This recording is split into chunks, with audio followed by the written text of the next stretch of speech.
probably haven't shut this thing down since like 2022, so I probably should do that. Relatable, to be honest. I do that too.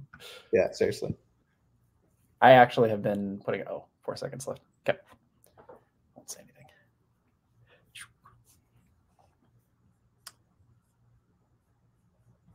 Welcome, everyone, and thank you for joining us for Unifying the Client Experience with Austin Allen, my friend. My name is David Peck. I am the Customer Success Manager at Consensus, and I will be your moderator for today's session. DemoFest is presented by Consensus. Consensus is leading the world into a new era of demo automation. Our platform gets your buyers what they need when they need it. It then multiplies your revenue team's impact with unique insights on how on those buyers. As a result, you'll see faster close times, larger deals, and higher close rates. You can learn more at goconsensus.com or view the automated micro demo at the link in the Docs tab on the right of your screen. We encourage you to participate in today's session. At the right of your console, you'll see a few ways to engage throughout the session with Austin. You can do that through the chat section and chat with your colleagues and with Austin throughout the session. Throughout the session, you also may see a few polls. We encourage you to participate as your feedback is important to us. And our speaker will be taking questions from the audience at the end of the session, but we encourage you to ask questions at any time in the Q&A box. And I'll actually remind you a few times, so don't worry about that. But just ask anytime, and we'll get those questions answered. If at any time you have any technical difficulties, head to the gear at the bottom of your screen, and there you'll be able to see a help document that'll help troubleshoot any common issues. Also chat in, let me know if you have any issues. More than happy to help out and get you going. And now I'd like to introduce our speaker. Austin got his start in IT as a tier 1 help desk analyst and climbing through the ranks to eventually managing IT programs, serving in IT leadership for healthcare, nonprofit, and eventually lending at McLaren's IndyCar team as a trackside network engineer. Austin would leave McLaren and join Ponderance, whom he currently works for today, starting in implementation and eventually moving to become a sales engineer. After a few promotions, Austin now leads the team as Director of Solutions Architecture. Austin is married and currently lives in Indianapolis, Indiana, with 2 dogs. I've seen them. They're pretty cute. Near Ponderance's HQ, and proud to be a speaker here at DemoFest. And with that, I'll turn the rest of the time over to you, Austin. Thanks, David. I appreciate you introducing us as friends, and your the dog introduction as well. Just for reminding me that I have no photos of my dogs in this presentation, so I think I've already failed. Lost opportunity. It is a lost opportunity. Let me share my screen real quick, and we'll get going.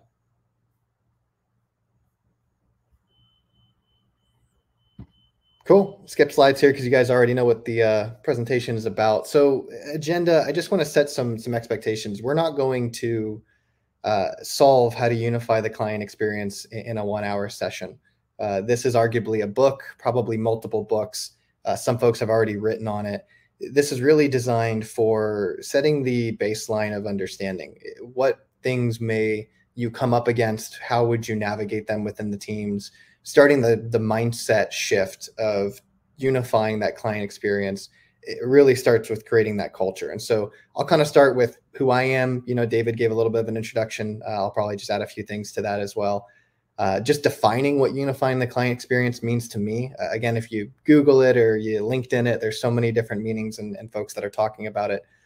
Leveling up from painful churn, you'll see why I call it painful. Light versus heavy project management. This is really designed to kind of talk about a little bit of the ways in which you kind of guide clients through the process and kind of defining based on your customer profile, which project management is best for you guys. And that just doesn't lead from implementation. That also means customer success management, technical account management, and all the delivery systems from there. Scaffolding. So if you have heard of scaffolding, congrats. It was probably in some level of MBA or education. If you have not, we'll kind of define what that is and then talk about how to build scaffolding for client success, not just from a CSM perspective, but also in implementation as well. Unifying silos. So this is something that's not necessarily a new concept. Notice I didn't say breaking them down. These silos are defined and decided to be separate by the company. And so it's kind of not trying to collaborate against the silos that are created, but more so just unifying in the way in which the client feels the experience between the silos. Eliminating the need for yourself. So really this is about being able to take all the information and all the things that you're doing and your team is doing, and number one, not make it about you, but number two, help other teams inside the company operate without your guidance, your expertise, your need. There's always a place and time that you need to be involved, but not being involved in everything and understanding when to say no and where to set those boundaries. And then the last thing I'll leave you with is the cost of pursuing excellence. So for those who are working long hours, building your career, really starting to try to drive a culture of customer and client success, this slide is for you, and really just defining the process that you will endure and how you've endured, and really some of the things that I've experienced in that process as well. So who am I? Just a quick existential introduction. I'll skip the beginnings part. Yes, that is me. During McLaren, I was fortunate enough to be hired as the first trackside network engineer for McLaren whenever they purchased majority ownership of Schmidt-Peterson Motorsports and IndyCar back in 2020. That was the craziest job I have ever had, and probably will be the craziest job I ever have. I also was selected to help on pit crew. So I helped change tires and do pit stops during races as well, hence why I had to wear the fire suit. Fun fact, the fuel in IndyCar burns invisibly. So if somebody is on fire, you don't know it unless you actually give the signal, hence why the fire suit is so important to us. A couple just existential things that are weird, I think, about me, and they may help kind of guide you in terms of the way that I put this presentation together. I think movies are normally better than the books. So if I have a choice between watching the movie or reading the book, I'm probably going to choose the movie. I actually prefer movies to the book, but paperback over audiobooks, which is kind of weird. David and I were talking, that's the opposite of the way that he learns. But just the way that my brain works is really more on visual audio representation. Don't just tell me what something is, show me what that looks like. And the last piece I'll leave you with here is just when I was making this presentation, it was very clear to me why this has been such a journey for some of the pioneers in our industry. And that's because this is complicated and it's hard and it crosses multiple departments and you need a lot of buy-in, and it starts with a mentality and a mind shift. So really just building that mentality and understanding how you can help others in the team build that mentality. This was really hard to quantify in a presentation, and that's why it probably needs to be multiple books, but I'll do my best here to kind of help guide and navigate the conversation, at least from a high level. So defining what unifying the client experience means to me. And for me, this means a single motion. And this doesn't just start in implementation. This starts from the prospect section. So how the client is looking at your solution, to buying it, to implementing it, to continuous delivery, to CSAT issues, all of those types of things. The client should feel this as a single motion. This means that the teams who come before you and after you in the chain need to have direct communication and processes in place. This is something that is crucial to being able to feel like the client is more on a yield whenever they transition teams and less of a stop sign. You do not want the client to come to a complete stop. It's similar to your buying process where time kills all deals, as the saying goes. Very similar to the process whenever you're moving between teams. If there's a significant lag or delay and things feel like they have completely stopped or stalled, that's a feeling the client gets of uneasiness, and they'll remember that feeling. This also, for me, leads to a firm belief that bad information creates a bad foundation. So, what we do on the sales team and what we do in the sales process matters, because that bad foundation creates bad assumptions, and those bad assumptions in implementation or service delivery, those create CSAT issues later, and then you get pulled back in anyways. So a lot of times it's in your best interest to not just gather the minimum enough information to make the sale, but really try to be a solution seller and understand what is the client trying to achieve, but also how do they like to get there? And I'll kind of talk about that here in a moment as well. So again, visual learner, silly example, but just kind of showing the motion of sales to implementation to continuous service delivery, and then being managed by more of a CSM or a technical account manager. For just kind of clarity, my company is a cybersecurity firm. So one of the things that we look at is, particularly when it comes to customer success or technical account management, they have to be pretty technical. There's some IT and cyber chops that are required to deliver that. So understanding that kind of dictates the way that we describe and choose between the project management styles that we use, the way we document and use processes, and et cetera. And you'll see that a little bit later as well. The big point that I want to make here is really leading to the question of, how do we make this feel like a continuous motion and not a bunch of just start and stops? So I want to start with really leading from the churn that happens. And I call it painful because it feels like a breakup. And if churn doesn't feel like a breakup to you, that's probably because of two reasons. One, it's good churn, and good churn is a client who's not a good fit for you, or vice versa. You're not a good fit for the client once you got into a little bit more of the nit and gritty. Sometimes that happens when the client gets acquired. Sometimes that happens when the client expands, or they change their infrastructure or the way that they do business. That happens. It's normal for all processes, and it's normal for all businesses to have some level of churn. But if it feels like a breakup or does not feel like a breakup, you probably haven't developed a relationship with the client. So you notice that in the beginning, I was introduced as a friend by David. I would consider David a friend as well. And that's cool because that resulted from a purchase that we made. And at the time, I didn't realize David was going to be involved necessarily in that process. But the more and more that he became involved, it was very clear that this is somebody whom I would want to do business with in the future. Whether I change companies, whether he changes companies, whether we stay here for 20 years and grow in our organizations, it's important to feel that connection with the folks that you work with. If you don't communicate the improvements and the things that your company is doing and have that type of relationship with just somebody, the perception is that your company is stagnating, and that's the client's reality. And so what you have is a situation where indecision is not just the leading cause of losing in the sales process. It becomes a problem when renewal time comes as well. The lack of improvement and innovation becomes the reality of your client.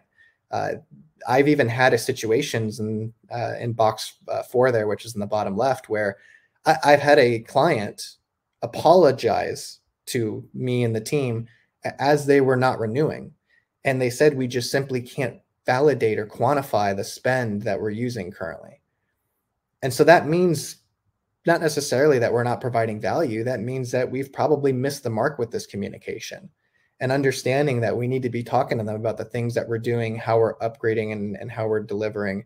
And really ask yourself when this happens, because it's easy, especially on the sales team, to look at churn and to blame people for not being able to deliver. But really ask yourself, are these problems an issue with the product or service, or is this a problem with the expectations that was set for the client? And lastly, for me, this is just a way that I prefer to do business.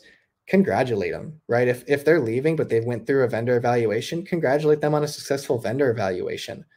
That's a process. It's hard. I've spent the majority of my IT career managing the vendor relationships and selecting vendors. And after being that person, what I've realized is there are certain people that I will want to do business with, even if they're not the best choice for my company today.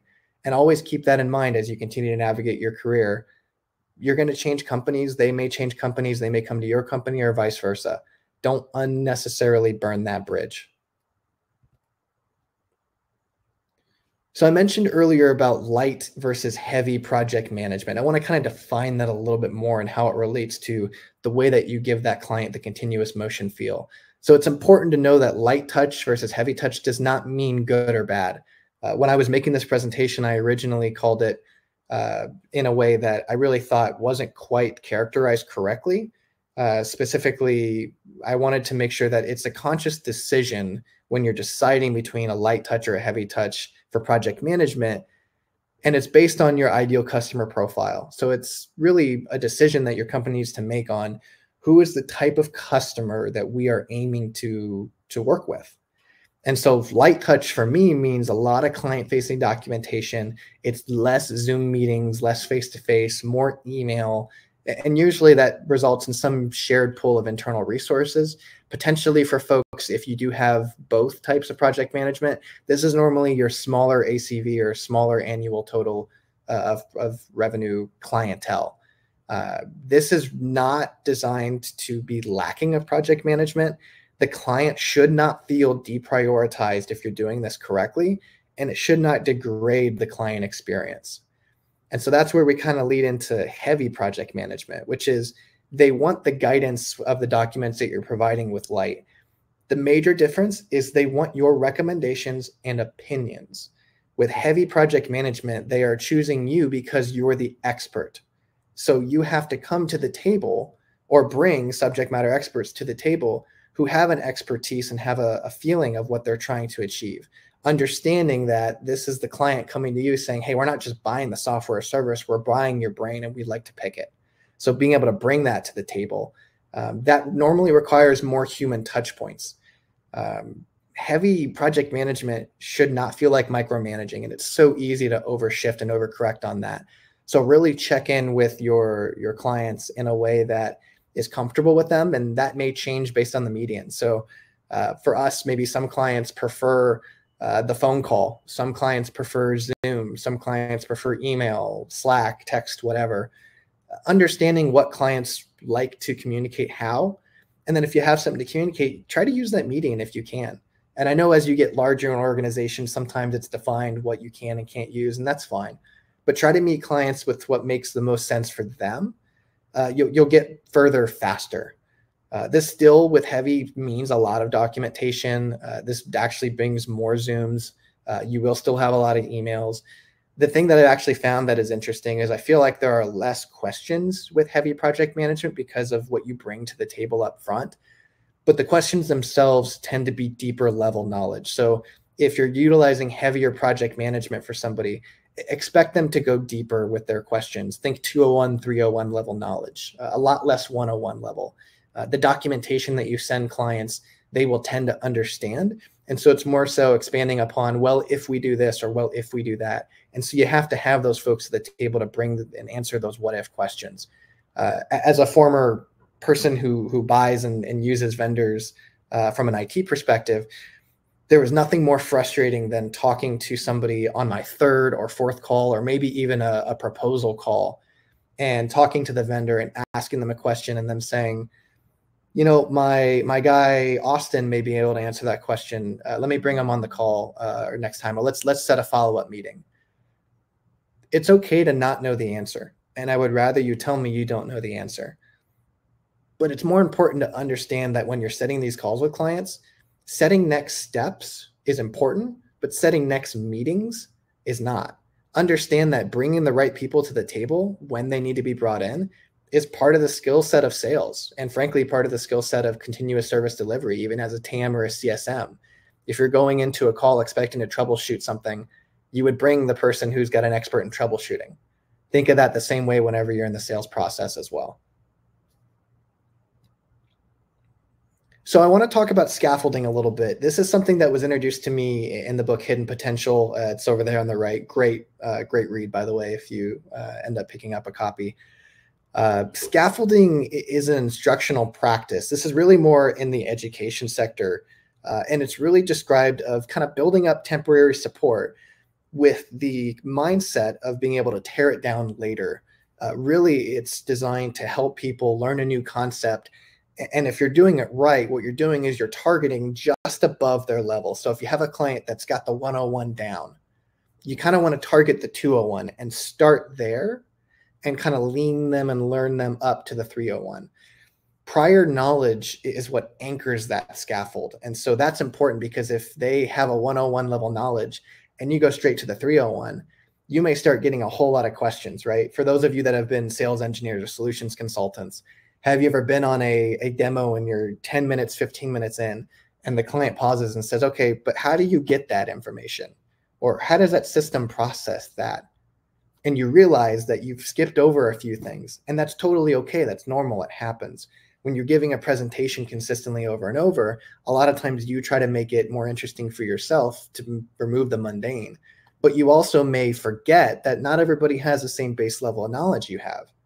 So understanding that, and then, you know, the flip side of that, especially when you speak with executives, I'm sure you guys have found that a lot of times you need to go to the 101 and you have to start at that base level.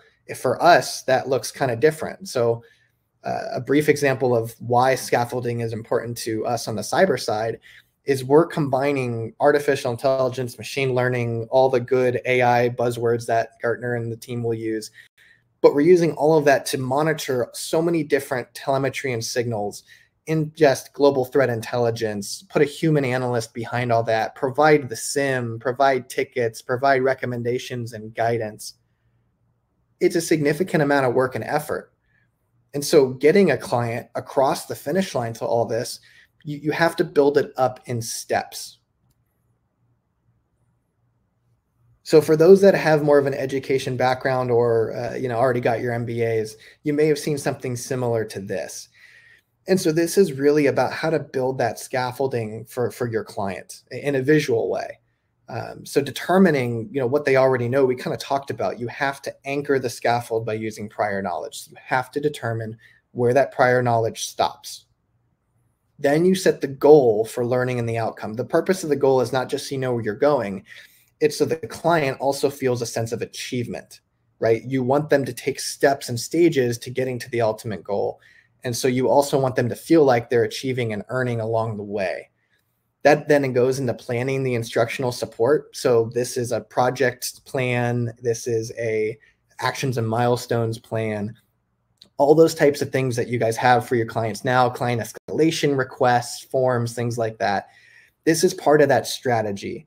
And then you need to implement those. Some of this is asking the client to fill out stuff for you. Some of this is asking the client what they would like you to fill out for them in terms of some of these documents.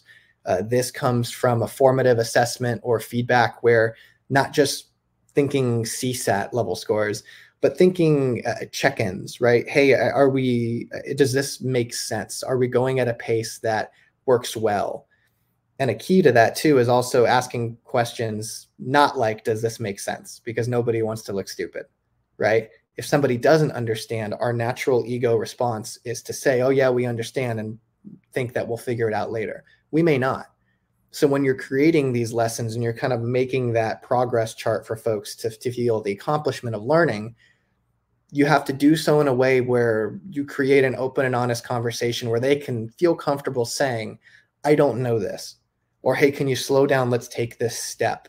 And that's really hard to do.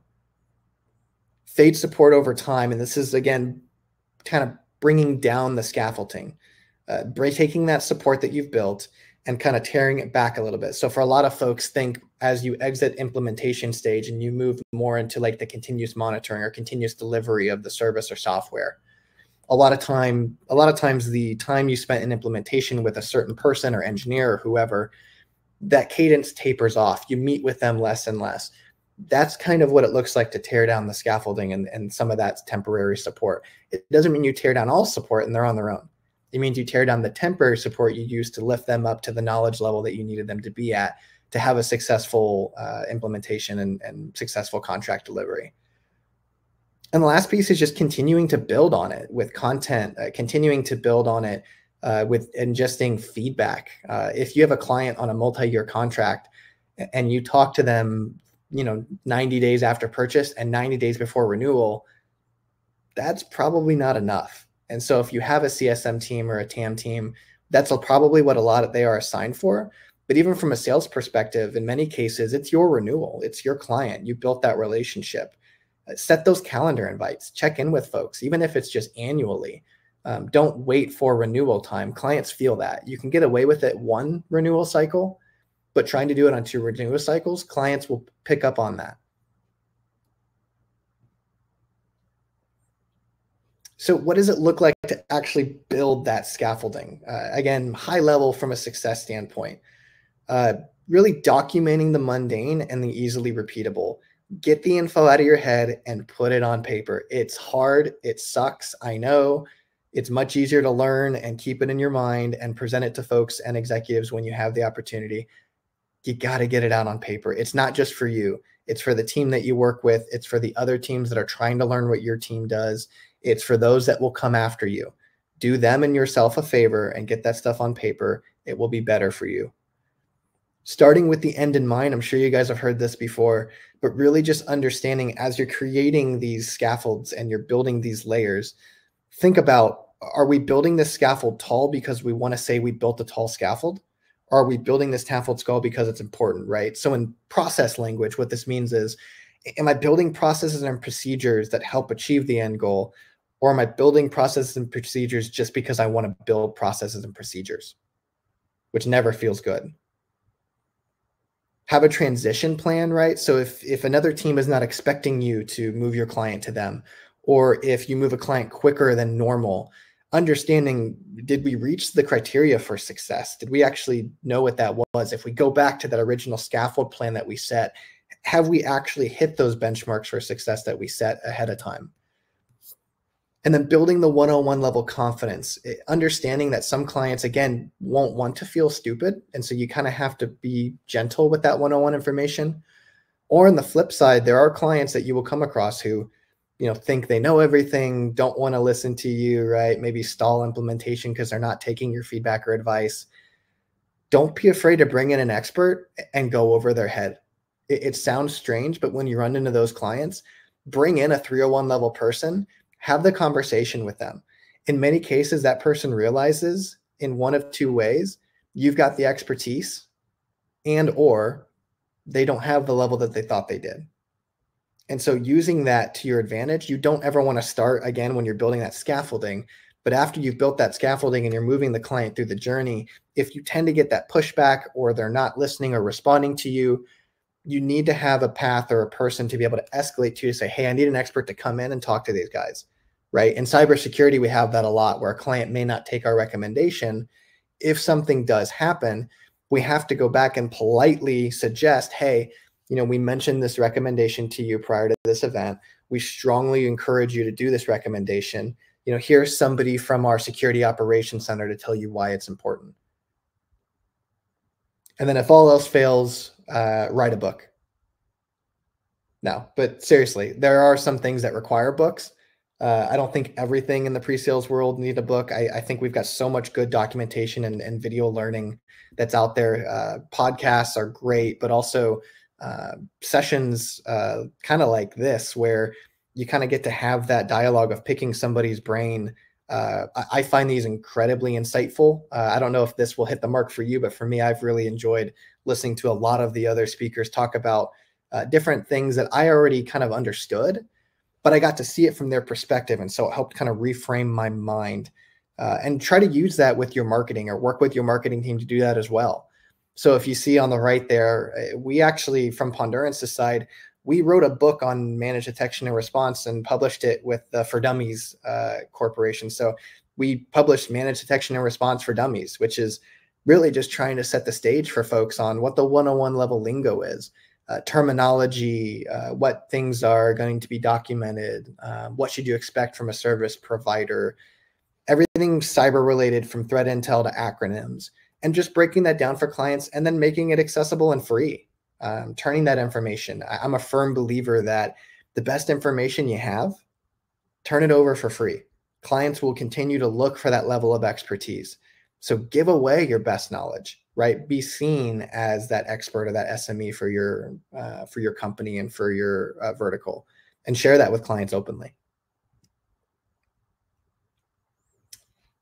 So kind of how do we help make this motion? And notice I didn't say breaking down the silos. That's a different topic in many, many books.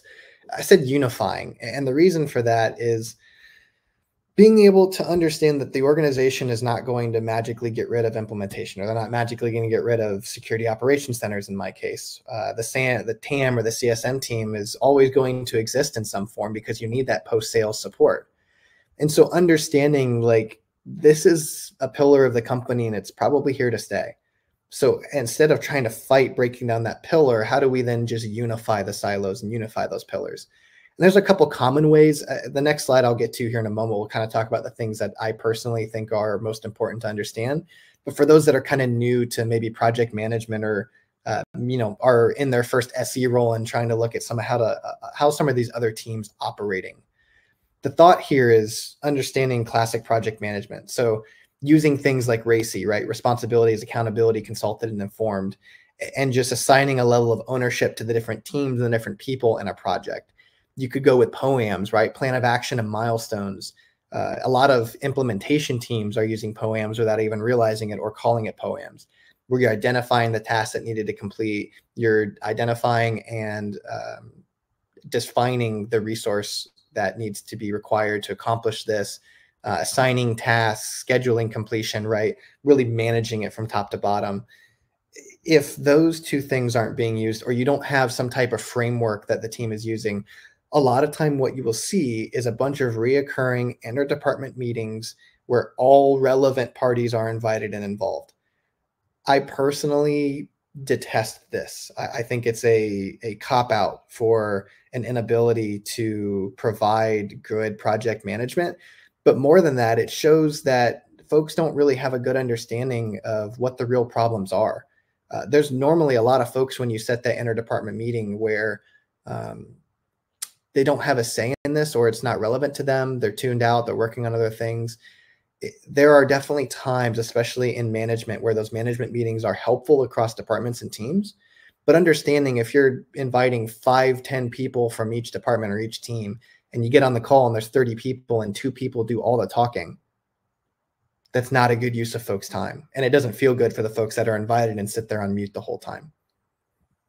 So for me, some of the things that I really feel like are important when unifying these silos are setting one-on-ones with different department heads. So this kind of depends. If you're an individual contributor and you don't feel comfortable doing that, set it with another individual contributor in a different department.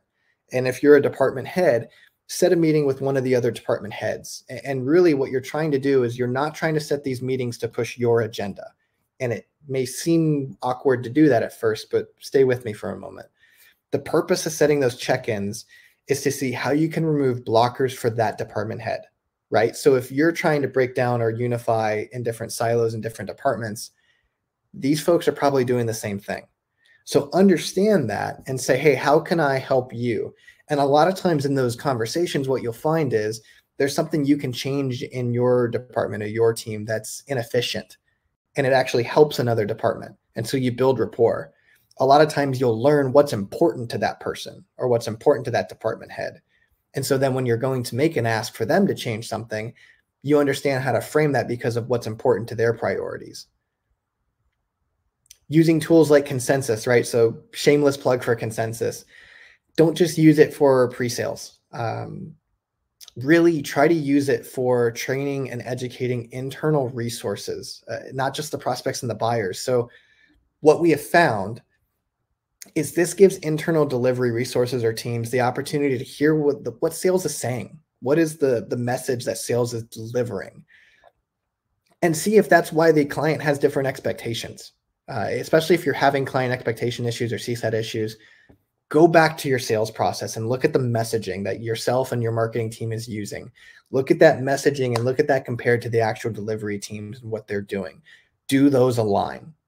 Right? Are you using too many adjectives to try to describe something and it's giving a false pretense? That's really good to understand and helpful. And so let internal resources have access to Consensus or some type of training that you're putting out to clients and prospects, and then receive that feedback well, right? Give them a space to actually tell you that. You will learn a lot about your messaging and learn some things about the service delivery or product that you may not have known, something you could tweak or add. A lot of folks love to give suggestions, right, from internal teams that don't get to necessarily be client facing. So in many cases, you not only set the proper expectation of messaging, you actually tend to improve it. Develop a deep relationship with your product team. This one for me has been huge in understanding not just roadmap, but understanding, in the client buying process, a lot of times we're selling to folks who are 3, 6, 9 months out. So if you don't understand or you don't know what's coming in the pipeline, what's engineering work on, what's the vision for the company, where do we want to see ourselves in a year or 2 years, you are going to struggle to sell features and functionality or service delivery that may have helped win that deal or win that business for you. And so understanding that relationship with your product team, unlike the one-on-ones that you're setting with department heads, that relationship with the product team is really for your benefit specifically. It is so you can take the information that the company is working on and receive that and deliver that to then your clients and your account executives or your sales team, and set those expectations. When a client says, oh man, I'd love for you to have this, you can say, yeah, that's something on our roadmap. We have that slated for Q3. right? Based on your delivery timelines and when you want it to get the service implemented, this is something we believe will be completed by the time you implement. Simple, easy, but you can only do that if you're informed on what the company is doing. Do not wait on that information to come find you. I personally have experienced a significant amount of folks on the product team who are concerned sales will sell things that are in the future. And that is a very valid concern. The key here is understanding that certain people, like solutions consultants or sales engineers, really should be kept up to date with what's coming soon. At a minimum, give us the 3-month outlook, because really we can use that in our sales process to help show clients, hey, this is innovation. This is what we're solving. Here's how we're improving solving that problem, etc. And then really understanding leadership's motivation. So I kind of talked about, understanding the motivations and the goals for the one-on-ones of department heads, but really more at just an executive leadership level. If you can, set some time with those folks and really have a conversation with them. Try to understand, are they unified on the company goal or the company mission? Are they looking to further their personal career? Are they newer to their role? And so, they're going to lean on your CEO a lot. And so really, if you want something done for that department, you really need to work through the CEO because they're going to influence that person significantly. So many different avenues to take on this, but understanding leadership's motivations and how they got to leadership is critical to understanding how to work with them. I've had leadership in companies who have tore me down, built me up.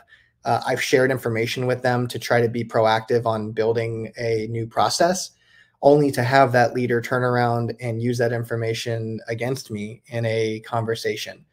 So understanding that the motivation of folks is different. And some folks are looking for the company, some folks are looking out for the team, and some folks are looking out for themselves. And you need to understand that. So this leads me into kind of an interesting part, which is what I call eliminating the need for yourself. And to me, eliminating the need for yourself is understanding that you don't have to be involved in everything. So this goes back to what I talked about earlier about documenting the things that are in your head, creating scalable processes, not processes just for processes' sake, and then educating the team and getting that broad knowledge out and making sure that you're kind of giving away your best thoughts or best ideas so folks can then use that and expand upon it and build for themselves. This is really big picture thinking, especially when you're selling to leadership. And then the hard part is then pivoting back into smaller and micro level thoughts on specifically how you're building the processes and the procedures.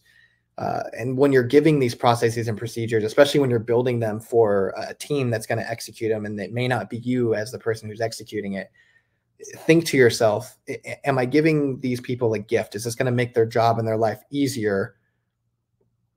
And is that gift a Trojan horse?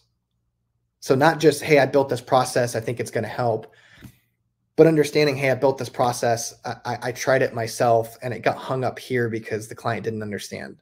Or I built this process and it took me twice as long as before. Something is wrong here. So don't just think you built processes are better. They're not. Understand not just why they're there, but then again, take each step in the process and say, does this step relate back to the end goal? And if it doesn't, you've put a Trojan horse inside of your process.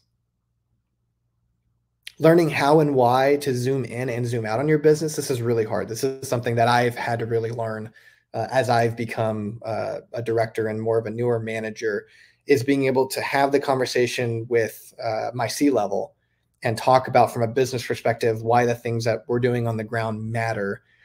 And then 10 minutes later, turn around and talk to the team about why the things we're doing on the ground matter to the clients, or matter to implementation, or matter to CSM.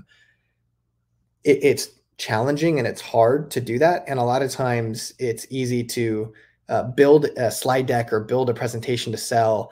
And you think it's great because it includes all the information that's in your head, but it's not geared towards the executive team, or it's not geared towards your team. It's kind of in the middle. You can't be lukewarm with the way that you zoom in and zoom out. Like either you are all the way in, locked in, or you are hyper focused and zoomed out where you're actually looking at the big picture.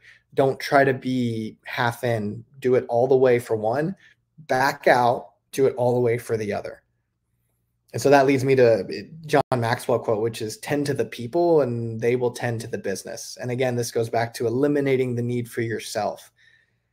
Everything that we talked about above is expanding your reach from your knowledge, from your expertise, from your experience into the company in a way that other people can take that and use it for themselves. It's similar to the way all these presentations are being given today, taking the information from personal experience and giving it to you guys. And some of this you already know, some of this may not apply to you, and some of this may change the way that you think. And that's the kind of goal that we're looking for, is work with people, tend to people, focus on people, and that will then expand and work for the business. And create a culture of continued learning and education. This is hard. And really the hardest part, I think, for me has been getting the company to sponsor ways to level up. Pondurance actually does a really good job of this. I've had problems in the past with other companies that are very spend conscious. Understanding that, you know, you've heard the phrase, I'm sure, of trying to train people or level people up for their next job, right? You want people to learn and be educated and be informed and feel like they have a path for success and they have a path for advancement. Those things are important. But level up, for me, it's not just buying or purchasing course curriculum and material that's directly related to your company. So for example, this would be, hey, I'm willing for the team to, you know, learn or take a course or go to a conference, but it has to be cybersecurity related, right? An example like this is Consensus. The fact that I'm here giving this talk right now, which is really cool for me, is the fact that my company is allowing me the time and investing in me to let me go do something that's not necessarily related to cybersecurity. Now, it is related to my job, right? If somebody's saying, hey, I want to go expense a cookbook, you probably won't get that expense approved. So understanding there is some limitations that need to be put on it, but it's within reason, and it's giving freedom, and it's letting people feel like you're investing in them as a person and not employee 55 or employee 155. And lastly, and this is my last shameless plug for Consensus, I promise, use tools like Consensus and help automate that information you're sharing. You know, this gives access to people in implementation, delivery, you know, CSMs and TAMs, to the point where if you've got the licensing, let them create videos. Imagine a sales process where you are talking with a client, you're in the final stages of contract negotiations, and as you're doing that, they receive a video from the implementation manager, thanking them for their interest, explaining to them who their dedicated technical account manager would be, who their implementation engineer would be, who their implementation project manager will be, and what to expect once a contract is signed, right? Setting that vision and setting the next stage is super, super important. But more so than that, doing it in a way where you're not the one that has to always send the emails, always has to set up the phone call, always has to send out the Consensus content. Make this scalable for the team, give them the blueprint, share the vision, and let them execute it, right? Tend to the people and let the people tend to the business.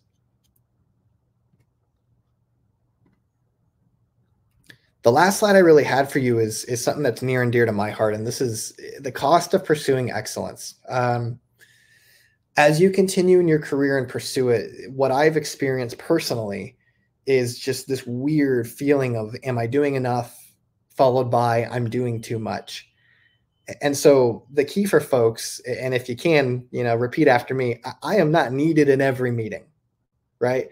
That's hard for folks who want to be involved in everything, who want to solve everything, who are passionate about their work. You do not need to be involved in every meeting. And I'm sure some of the senior folks that are listening in here, especially the folks in leadership, are probably nodding their head like, yep, learned that 10 years ago. This is tried and true since the beginning of work. But the reality is that you don't need to be involved in every conversation, every meeting. You don't need to know everything. Understanding when to say no before burnout is the critical part. If getting burned out and then backing off, that's okay, it happens. But if it keeps happening, you need to understand you're just saying yes to too much. And frankly, you have to draw the line of where your time is best spent. or that line will be drawn for you. And that line may be drawn by your management, or that line may be drawn by other departments who don't understand your job and your role. You have to set those expectations. And if you're having problems with that, talk to your manager. It's their job to understand what your role is and how it can be used effectively. And if you feel like you don't know that, let them help educate. And if you feel like you do know that and you're still experiencing it, there's probably something that needs to be said within other teams to help get them to either layer off or back off, or there's a process that's broken. And really that comes down to better management. Burnout, I'm sure you guys have heard, seen burnout. It's classically defined as physical or mental collapse by overwork. Really two things. One, I believe this is actually confused a lot with bore out, which is the state of being underwhelmed by your work. So burnout, right? You think I'm tired, I'm exhausted, I don't want to work on this. Bore out is very similar. I'm bored, I'm uninterested, I don't really want to work on this. Understand the difference, right? With bore out, you probably need to lean in, and that doesn't necessarily mean at your company. That may mean in your education. That may mean you're not learning enough. That may mean the job you have is remedial or mundane. And so some of the things that have been automated, you may want to improve or understand better and take on yourself. Understanding that bore out is a sign that you may have outgrown the role and it may be time to move on from the role, but you may call it burnout, and that's okay. But think about this and understand this when you're feeling those feelings. It may not be the fact that you're burned out because of being overworked. It may be the fact that you have been you have been to the point of underwhelmed or bored with the work in which you do. I secondly want to note that burnout for me is not just a number of hours of work. Burnout for me is really about understanding how much am I getting out of the work. So burnout for me is not, I put in a bunch of hours, now I'm burned out. Burnout for me is I put in a bunch of hours and I didn't feel the success of that work. I didn't see the results of that work. The fruits of my labor are not bearing. And so for me, that's when burnout happens. It's not a time, right? Some folks can feel burnout after 30 hours. Some folks can feel burnout after 60 hours. We all have different capacities. But the feeling of burnout for me always comes not from the hours. It comes from what work am I doing? And is that work getting me results and feedback? Is that getting me to a place of success or client success? I equate it to trying to paint a room, right? There's something simple about putting in a pair of earbuds, putting on an old t-shirt, and just going through and painting a room. You get instant gratification from the work you're doing. You see the results the moment you do them. Yes, it's manual labor, but it shouldn't feel like burnout. You shouldn't feel exhausted. This also is described as, the grass being greener on the other side. For me, in my opinion, this really starts to creep in when you've run into problems you cannot solve on your own. So if you're experiencing burnout from the work you're doing, you're not seeing the success or the fruits of your labor, try to ask yourself, is this a problem that I can solve and I'm just complaining? Or is this a problem that I can't solve because it requires another team to solve it? And if it comes down to it's a problem I need another team to solve and I can't solve it, right? Then you formulate how we go back all the way to what I spoke about earlier, right? Who do you need to meet with? What are their expectations of this process? What are their personal motivations? And try to get that to the finish line.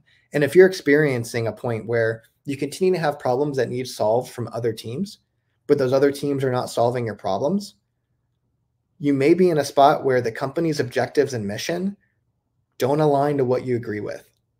And there may be a world there where you need to move on before the burnout or the bore out happens. It's unfortunate, but understand that that is an outcome. I'm not telling you when things get hard, you need to leave, right? I hope that's not your takeaway from that. But the takeaway is just identifying, hey, this is a problem that I can't solve and I continue to run across it. I've asked for the teams, it's not being prioritized or it's not being delivered. That's okay. But just accept that, hey, the company's objectives and mission is probably different than what I think it should be. And I'm either going to get on board with that or I need to move on. And the last thing is personal really for me. And that's keeping an eye on the physical signs. The mind controls the body, right? But really, you will feel those physical effects. So again, if you're exhausted or tired from a great workout, you understand, hey, I'm going to get some results from this, or I just did something that was hard and I feel achieved. Whereas if you're continuing in a state of burnout and you're just like, well, I need to push through it, or well, work is supposed to be hard, or well, this is what the money's for, or all the excuses that I've always given myself personally. Understand that that doesn't take a toll on you now. That takes a toll on you long term. Uh, Part of the reason I personally left McLaren was because of the toll that the work was taking on me. It was my first time in racing. It was my first time in an actual race team. And so it was a very hard introduction to the world of racing and motorsports. And it's a very tough and competitive business. And one of the things that I had to go through personally was as I was migrating through the process of being on pit crew and helping change tires during races and taking on all the IT and updating the infrastructure and being trackside and all the things that come with that. I also had to navigate the toll on my body and the stress that I was putting myself through. And it got to the point where I had to go to the doctor. I could not do an exercise or a workout for more than 10 minutes before I started to black out and to get lightheaded and faint, essentially. And so as I go to the doctors and I get the whole test where they make you run on the treadmill and they, patch you up with different sensors, what the diagnosis came back was that my body is completely maxed out on the level of stress it can take. Any extra stressor, including just doing a workout, puts my body into a state of shutting down to protect itself.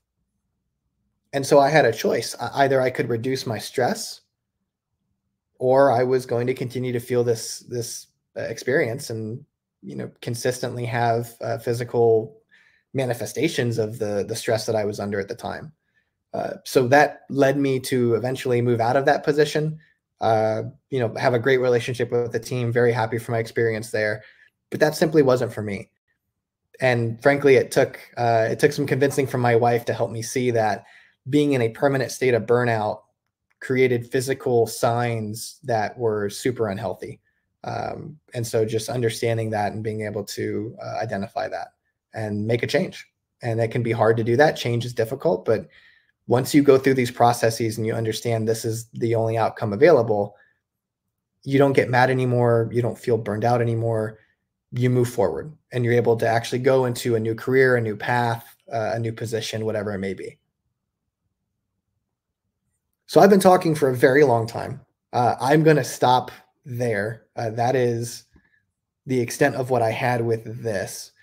David, I don't know if you're still online here. What's the best way to do Q&A here? Should I go ahead and stop sharing my screen or should I leave this up?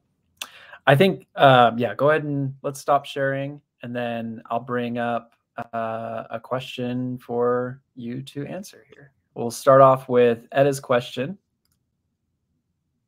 For unifying the silos, how often do you recommend we have one-on-ones to close the gap? Yeah, I tend to look at the calendar of the person. And so my kind of rule is if I can look 3 weeks in advance and there is a time slot on the calendar that is open in all 3 weeks, I'll put a 30-minute on the books. And that may start as a weekly cadence, and I may move it to bi-weekly. For me, what I found is I've put weeklies on the books and the person had something come up for the first one, canceled the second one, had a meeting for the third one. You got the wrong cadence. So some of this is just putting a stake in the ground and saying, hey, this is where it looks good. And I think this is going to be a good fit for both of us. And then just be willing to adjust. And it can be painful. It feels like rejection, but it's not. It's not a reflection on you. It's a reflection on that person and their inability to manage their schedule and their time.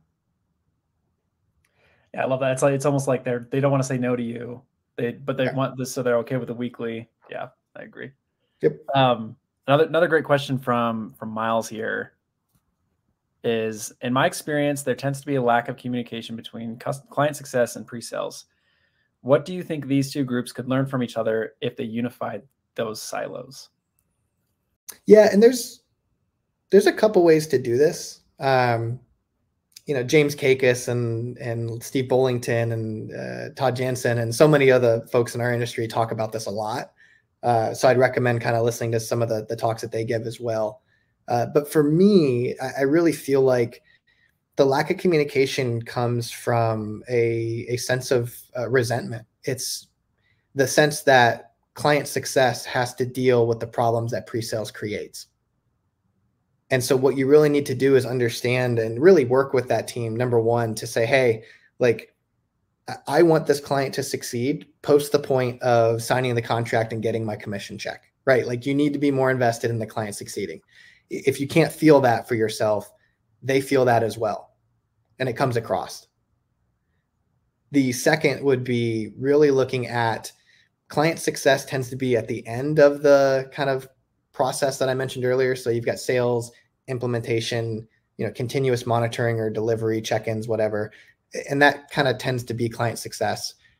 Those are on opposite ends. So it's hard sometimes to unify that when you look at that process as a line.